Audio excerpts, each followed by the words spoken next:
அனைவருக்கும் வணக்கம். நம்முடைய லாஜிக்கல் ட்ரேட்ஸ் கிளப் சேனலை சப்ஸ்கிரைப் பண்ணியிருக்கக்கூடிய அனைத்து நண்பர்களுக்கும் நன்றி. சப்ஸ்கிரைப் பண்ணாமல் பார்க்கக்கூடிய நண்பர்கள் சப்ஸ்கிரைப் பண்ணிக்கோங்க. நோட்டிஃபிகேஷன் ஆலிங்கிற பட்டனை கிளிக் பண்ணிக்கோங்க. ஓகே ஃப்ரெண்ட்ஸ், இன்னைக்கு நிஃப்டியோட மார்க்கெட் டைரக்ஷன் எப்படி இருந்துச்சு அப்படிங்கிறதும், எந்த மெத்தடை ஃபாலோ பண்ணி நீ என்ட்ரி எடுத்தோம், அந்த டார்கெட் என்ன, அதே போல நாளைக்கான என்ட்ரி டார்கெட்டும் strong support and resistant level எது அப்படிங்கிறதையும் நம்ம அனலைஸ் பண்ண போகிறோம். ஸோ வேர்ல்டு லெவலில் மார்க்கெட் வந்து நெகட்டிவ் நியூஸும் பாசிட்டிவ் நியூஸும் மாறி மாறி வருது, அல்லது நெகட்டிவ் அதிகமாகுது. எப்படி இருந்தாலும் நம்ம அதுக்கான இம்பேக்ட் அது எல்லாத்தையும் நம்ம டைரக்ஷன்ல கேண்டில்ல நம்ம கன்ஃபார்ம் பண்ண முடியும். ஸோ இன்னைக்கு நம்ம மார்க்கெட் இந்த லெவலுக்கு அப்புறம் ரிவர்சல் ஆகும்னு எக்ஸ்பெக்ட் பண்ணோம். ஆக்சுவலாக 24,480 ரிவர்சல் எக்ஸ்பெக்ட் பண்ணோம். ஆனால் இந்த லெவல் பிரேக் அவுட் ஆனதுக்கு அப்புறம் ஃபர்ஸ்ட் நமக்கான டார்கெட் வந்து 24,550. ஸோ இந்த 550 முடிஞ்சது, மறுபடியும் புல் பேக் கொடுத்து மறுபடியும் மேலே போகும்போது அதே டார்கெட்டு ரெண்டு கால் ஆப்ஷனுக்கான என்ட்ரி. நம்ம எடுத்த ஸ்ட்ரைக் பார்த்தீங்கன்னா 24,300. 24,300 அப்படிங்கிற ஸ்ட்ரைக்ல 240 to 280 வரைக்கும் நம்ம டார்கெட் பிளான் பண்ணியிருந்தோம். ஸோ ஒரு நல்ல டார்கெட்டு, இந்த டார்கெட் வந்து ஹிட் ஆயிடுச்சு. ஹையஸ்ட் டார்கெட்டை நமக்கு அங்கிருந்து 240, 260, 80, 300 வரைக்கும் 3 டார்கெட்டும் பிளான் பண்ணி இந்த வரைக்கும் நம்ம புக் பண்ணியிருந்தோம். ஸோ இதுல மார்க்கெட் இந்த லெவல் வந்து நமக்கு ரிவர்சல் ஆகும் எதிர்பார்த்த இடத்துல பிரேக் அவுட் ஆகும்போது நம்ம ஓபிஎஸ் ரேஞ்ச் அப்படிங்கிற ஒரு லெவல்ஸ் பத்தி நம்ம கேள்விப்பட்டிருப்போம். ஒரு என்ட்ரி, அதாவது ட்ரேடிங் மெத்தட். ஓபிஎஸ்னா ஓப்பன் ரேஞ்ச் பிரேக் அவுட் அப்படின்ற மாதிரி நாளைக்கு தெரிஞ்சிருக்கும். அந்த ஓப்பன் ரேஞ்ச் பிரேக் அவுட்டுக்கான லெவல்ல நம்ம என்ட்ரி எடுத்து டார்கெட் புக் பண்ணோம். ஸோ இது என்னைக்கான என்ட்ரி. அந்த லெவல்ல ஹையஸ்ட் டார்கெட்டா நமக்கு 70 பாயிண்ட்ஸ் வந்து நமக்கு என்ட்ரி கிடைச்சது, டார்கெட் கிடைச்சது. ஸோ புக் பண்ணிட்டோம்.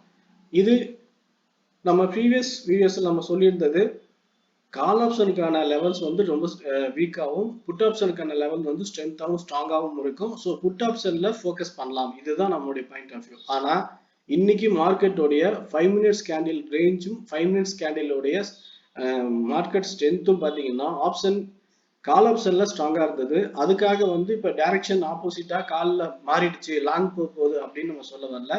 இங்க இருந்து கீழே இறங்கின இந்த ரேஞ்ச் தான். ஸோ 24,660க்கு மேல ஒரு நல்ல ஸ்ட்ராங் க்ளோசிங் கிடைக்காத வரைக்கும் மார்க்கெட் டைரக்ஷன் லாங் கிடையாது. இது ஒரு கரெக்ஷன் மூவ் தான்.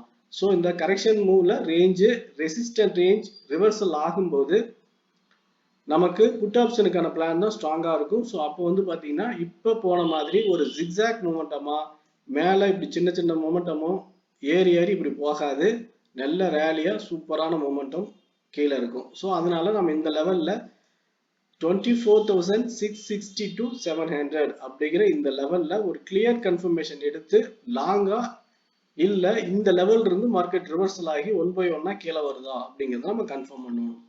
ஸோ இதுதான் நம்ம நாளைக்கு ஃபாலோ பண்ண வேண்டிய விஷயங்கள். ஸோ இதுல ஓபிஎஸ் ஃபாலோ பண்ணலாமா, ஓப்பன் ரேஞ்ச் பிரேக் அவுட் அப்படிங்கிற லெவல் ஃபாலோ பண்ணலாமான்னா, வோல்டிலிட்டி இல்லாம ஒரு 5 மினிட்ஸ் கேண்டிலோடைய ஒரு கேண்டில் நல்ல ஸ்ட்ராங் கிரீனா இருக்குது அப்படின்னா அந்த கேண்டிலோடைய 50% கரெக்ஷன்ல என்ட்ரி எடுத்து இந்த லோவஸ்ட் ஸ்டாப் லாஸ் வச்சு நம்ம டார்கெட் ஹோல்ட் பண்ண மேலே எடுத்துன்னு போகலாம். ஆனால் மேலே டார்கெட் அப்படிங்கிறது 650, அதிகபட்சம் 700 வரைக்கும் நம்ம எடுத்துக்கிறது சேஃப். அது இந்த லெவல்ல இருந்து மேலே போகும்போது ஆக்சுவலா க்ளோசிங் அப்படிங்கிறது 24,340க்கு மேல மினிமம் க்ளோசிங் இருக்கணும். ஸோ மினிமம் க்ளோசிங் 24,640க்கு மேல ஒரு 5 மினிட்ஸ் ஆர் 50 மினிட்ஸ் கேண்டில்ல க்ளோசிங் இல்லாம நம்ம அடுத்து பிளான் எடுத்துக்க வேண்டாம். At the same time market gap down ஆகி சப்போர்ட் எடுத்தால் கீழே 24,550ல சப்போர்ட் எடுக்கும்போது நம்ம அங்கிருந்து மேல 650 வரைக்குமே இன்னைக்கு இந்த மாதிரி பிளான பண்ணலாம். ஆனால் இது கீழே இருந்து ஒரு ஸ்ட்ராங் ரெட் கேண்டிலா மாறி இருந்தது அப்படின்னா நம்ம இந்த புட் ஆப்ஷனுக்கான என்ட்ரியை ஃபாலோ பண்ணலாம், காலை அவாய்ட் பண்ணிடுவோம்.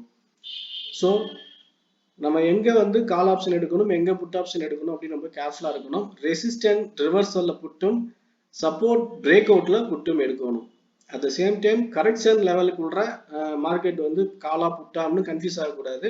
எந்த இடமா இருந்தாலும் பிரேக் அவுட்டா இல்ல ரிவர்சலான்னு கிளியர் கன்ஃபர்மேஷன் எடுத்து அதுக்கான டைரக்ஷன் இல்லாம ஃபாலோ பண்ணணும். இந்த விஷயங்கள் எல்லாம் நம்ம டெலிகிராம்ல இன்டிமேட் பண்ணுவோம், பார்த்து கன்ஃபார்ம் பண்ணிக்கோங்க. ஓகே ஃப்ரெண்ட்ஸ், இன்னைக்கு மார்க்கெட் டைரக்ஷன் அப்படிங்கிறது ஒரு ரேஞ்ச், அதுவும் 24,650 அப்படிங்கிற லெவல் வரைக்கும். இந்த லெவலுக்கு மேல ஸ்ட்ராங் க்ளோசிங் கிடைச்சதுக்கு அப்புறம் ஹையர் டைம் ஃப்ரேம் உடைய டைரக்ஷன் ஓப்பன் ஆகும். ஸோ அது வரைக்கும் நம்ம ரேஞ்ச் மொமெண்டம் அப்படிங்கிற பேஸ்லையும் இந்த ரேஞ்ச் ரிவர்சல் ஆகும்போது புட்ல ஃபோக்கஸ் பண்ணலாம், சப்போர்ட் பிரேக் அவுட் ஆகும்போது புட்ல ஃபோக்கஸ் பண்ணலாம். சப்போர்ட் எடுத்து மேலே போகுது அப்படின்னா கன்ஃபர்மேஷன் கால் நம்ம வந்து டெலிகிராமில் இன்டிமேட் பண்ணுறோம், பார்த்து ஃபாலோ பண்ணுங்க. ஓகே ஃப்ரெண்ட்ஸ், நிஃப்டியை பொறுத்த வரைக்கும் இன்னைக்கு நடந்த மூவ் நான் என்ன ஸ்ட்ரைக் எடுத்து நான் ஸ்ட்ரைக் ப்ரைஸ் எடுத்து பார்த்துருக்கோம் அப்படிங்கிற அதாவது ஸ்ட்ரைக் செலெக்ஷன் நம்ம ஃபாலோ பண்ணுறது வரைக்கும் சொல்லியிருக்கோம். இந்த வியூ என்னோட பாயிண்ட் ஆஃப் வியூ மட்டும்தான். வியூ பிடிச்சிருந்தா லைக் பண்ணுங்க, உங்கள் ஃப்ரெண்ட்ஸ் சர்க்கிள் ஷேர் பண்ணி சப்போர்ட் பண்ணுங்க. உங்கள் ஒப்பீனியன் எதுவும் இருந்தாலும் கமெண்ட்ல சொல்லுங்க. ஓகே ஃப்ரெண்ட்ஸ், தேங்க்யூ ஃபார் வாட்சிங்.